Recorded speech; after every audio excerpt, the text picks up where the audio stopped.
The dynamics for dementia residents at meal times is very different to the rest of the day, especially the dynamics around cares in the morning with showering and dressing. Now with meal times, the dementia resident is being served the meals. And once they begin to communicate and have that clarity of communication, they begin to assert their rights. And they don't hold back on this sometimes. You often find around meal times dementia residents complaining because the meals are too cold or not hot enough or too small or too big or whatever the case may be. And it's a chance that they can assert their rights and be heard. And of course, the meals, the carers make an effort with the meals to actually make them appealing and palatable, because dementia residents can't be losing weight. I mean, for the doctor's rounds and the weigh-ins, they need to be able to keep their weight. So carers make sure that they're given the food so that they don't lose that weight. Now, another consideration is in terms of meals and assertiveness from the residents, is that after meals there's the medication rounds, and the cooperation is needed for that. I mean, cooperation is needed for the residents to eat their food, to drink their fluids, and to take the medication. That's the whole purpose of it, is to care for them and for them to be fed and hydrated. And if they're not eating and they lose weight, well, then that will be noted at the doctor's rounds and doctor's meetings, and then that will be noted to relatives. And if they're not being hydrated and they're getting urinary tract infections, that will be noted as well through the same path. Similarly with medications, if the resident is not taking medications, there can be big behavioural problems because of that. So all round, it's a system. It's a mutually cooperative system which needs to work. It needs to be give and take from both parties, really, especially at meal times and medication times. The residents need to be eating their food, drinking their fluids, taking their medications. And if there's not cooperation around that, it can create a lot of problems.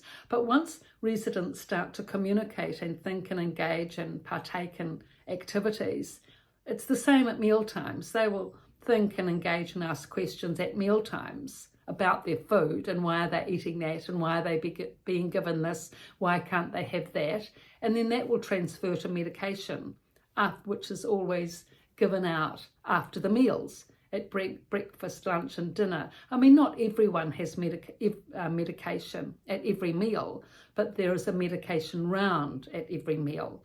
Some people have medications 3 times a day and others just, once a day. But once residents are up and running with all the thinking and communicating about all the other topics that they're learning about at the newspaper reading and the quizzes, that will transfer to meal times and medications. And once they start querying about medications, it's a healthy process in the sense that if they ask, for example, what is it they're taking and why are they taking this, then the nurse will explain to them what it is that they're taking, whether it's Disprin or whatever, and explain to them why they have it. And if the person thinks that they don't need it because they haven't got pain, then there'll be a discussion about whatever it is that they are taking, why they need to take it. So this dialogue and banter carries on, and it makes for a sort of a more autonomous situation for the residents. And it's at the meal times they actually do get a chance to engage with staff, because they don't really get a chance to communicate with them as much in the day because the staff are so incredibly busy. Even at the cares in the morning with showering and dressing, 8-9 residents, they haven't got much time for discussion. And there's not much time for discussion either at the meal times, because serving 30 residents, 30 meals is pretty difficult. But it's just a different dynamic where, pleasantries will be carried out, and how are you and what's your name, and there's sort of light banter that goes on around mealtime.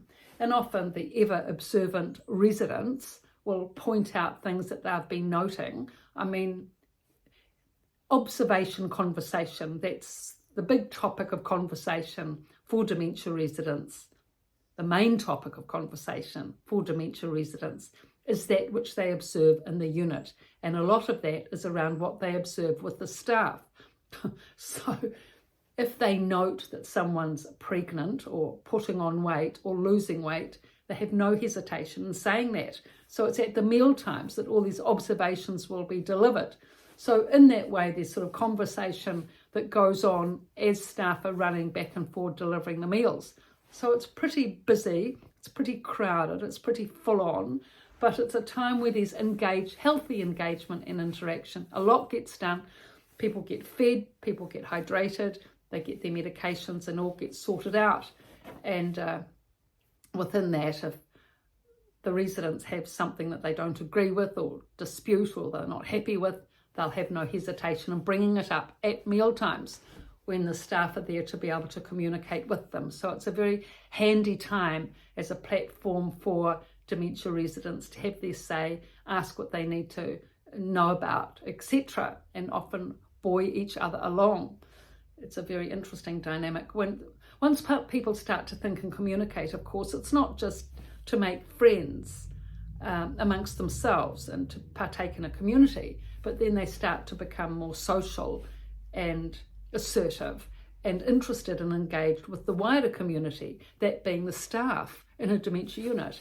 And once that engagement starts happening, they'll query everything that's happening to them in the dementia unit in terms of their cares and what they're eating and the medication they're taking and all of these things. And so when the staff start informing them of, why they're taking the medication or what other options there are with the foods that are available, it makes for a more interesting, varied life for the residents and a less boring life. And it increases their quality of life because everyone needs a certain amount of stimulation and engagement and interaction and things to observe and what's going on and all the rest of it. And in dementia units, a lot does go on.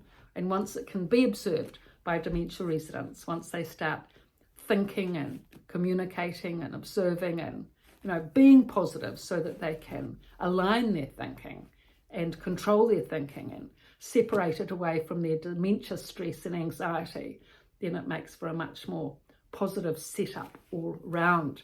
So I've written these 2 books, The Resident's Voice for people going into dementia units, and The Resident's Rise for once residents are in a dementia unit and how best to manage living there, especially for those that have difficulties. I mean, some people going into dementia units don't have difficulties. If they're an older person and they've been living in a retirement village or a nursing home for some years, and then they go to a dementia unit, it's not such a big leap. But for those people that are younger and have been living in their home before going to a dementia unit, it's a really huge challenge.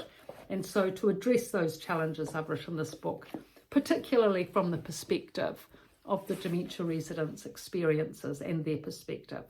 So thank you so much for your support and your likes, and please subscribe, those of you that haven't, that are interested in this channel and enjoying these videos and finding them useful, helpful and interesting. And please pass on the links to others as well, so that they can be helped with this massive task of helping people and caring for people with dementia. Thank you.